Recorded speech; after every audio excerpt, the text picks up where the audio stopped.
Zdravím ťa, tu je Maroš Fehr, autor projektu Marketing na steroidoch a dnes chcem rozprávať o ponuke, ktorá sa neodmieta. Je to ponuka, ktorá zaujme záujemcu natoľko, že sa rozhodne, že tvoj produkt využije, teda kúpi, alebo tvoju ponuku na nejakú službu využije a ako zostaviť takúto ponuku, ako spôsobiť to, aby ponuka, ktorú máš, zaujala tvojho záujemcu natoľko, aby prejavil tento záujem a urobil ten veľký krok, že buď niečo kúpi, alebo niečo objedná. A je samozrejme veľa spôsobov, pravdepodobne na to je strašne veľa teórií a tak ďalej, ale ja som doteraz vlastne sa tým zaoberal čiastočne tiež, to znamená študoval nejakých autorov a tak ďalej.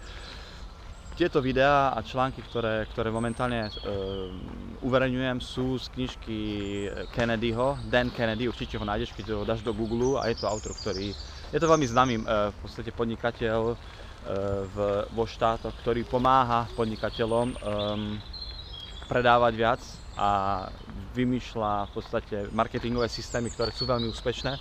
A čo sa týka ponuky, aby som bol konkrétny, úplne, keď začneme, by som povedal, takými najbežnejšími vecami, ktoré on navrhuje teda ľuďom, je, aby vždycky mali nejakú ponuku. A ako urobiť to, aby táto ponuka bola využitá v tom smere, že človek urobí ten krok, je to, že tá ponuka bude vyjadrovať napríklad to, že istý produkt má len obmedzený počet, je len pre obmedzený počet ľudí. Alebo istý produkt sa dá objednať, kúpiť len do istého času. Aby som ti dal konkrétny príklad, nedávno som chcel kúpiť horský bicykel a nekúpil som ho. Neskôr som išiel na tú istú stránku, kde som v podstate videl, že tento bicykel, o ktorý som mal záujem, sa predáva celkom dobre a je už nejakých 100 kusov predaných a ostáva posledných 10. Tak som si pomyslel, už ostane posledných 10, to znamená, že musím na to ísť, musím využiť tú ponuku, lebo predá sa týchto posledných 10 a musím začať znova hľadať nejaký iný produkt, ktorý sa mi páči, ktorý mi vyhovuje aj cenovou, aj kvalitou. A dokonca tam bolo, je to na Amazone, aby som sa priznal, je to Amazon, samozrejme stránka, majú vymyslený veľmi dobrý marketing, aj preto, lebo som videl dokonca, koľko ľudí si pozrelo ten produkt za posledných 24 hodín, koľko ľudí kúpilo daný produkt za 24 hodín. Takže môžeš sa učiť aj od týchto veľkých hráčov o tom, ako vytvárať ponuku, ktorá zaujme. To znamená, ktorá vyvolá, dajme tomu to, že človek vlastne začne myslieť tak, že áno, mám záujem o tento produkt, ale tento produkt môžem si kúpiť len, dáme tomu, za daných podmienok, len do istého času, a neskôr, dáme tomu, sa zvýši cena. Hej, to je ďalšia z možností, ktorú môžeš využiť, že budeš to ponúkať niečo za istú cenu a neskôr tá cena bude zvyšovať. Úplne bežný príklad, kupoval som si bežecké štartovné číslo na maratón. Robil som to minulé roky, tentokrát sa venujem, alebo toho roku sa viac venujem triatlonu. A je úplne samozrejme, že aj v triatlonových pretekoch, že cena ide hore, čím viac sa približuješ vlastne tomu dátumu pretekov. To znamená, ak kupuješ rok dopredu nejaké štartovné číslo, tak stojí menej, ako keď kupuješ číslo tesne pred pretekmi alebo dokonca na tých pretekoch. Iný príklad ti môžem dať napríklad, ak máš reštauráciu, hej, ako vytvoriť ponuku, ktorá zaujme, ktorá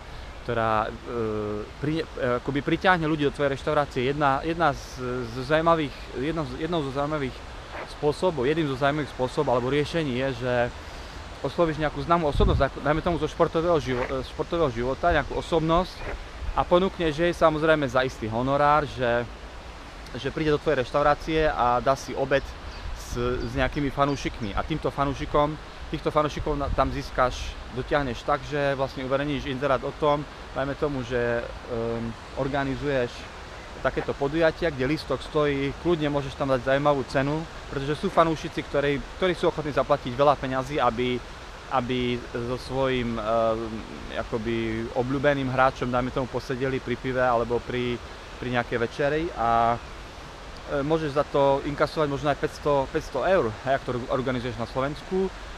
Známe osobnosti zo športového života dať napríklad 2000, 3000 eur a v podstate urobiť takú z toho udalosť, kde bude táto známa športová osobnosť aj udeľovať nejaké, dajme tomu, podpisovať nejaké knihy a tak ďalej, alebo proste autogramiáda klasická a ľudia, ktorí budú chcieť sa zúčastniť tejto autogramiáde, budú musieť si kúpiť lístok alebo dáš tam nejaký kupón na ten tvoj inzerát a tak ďalej. Je veľa možností, ako dotiahnuť týchto ľudí. A teraz dajme tomu, že urobíš takúto kampaň do reštaurácie, ti príde strašne veľa ľudí, aby sa stretlo s touto osobnosťou.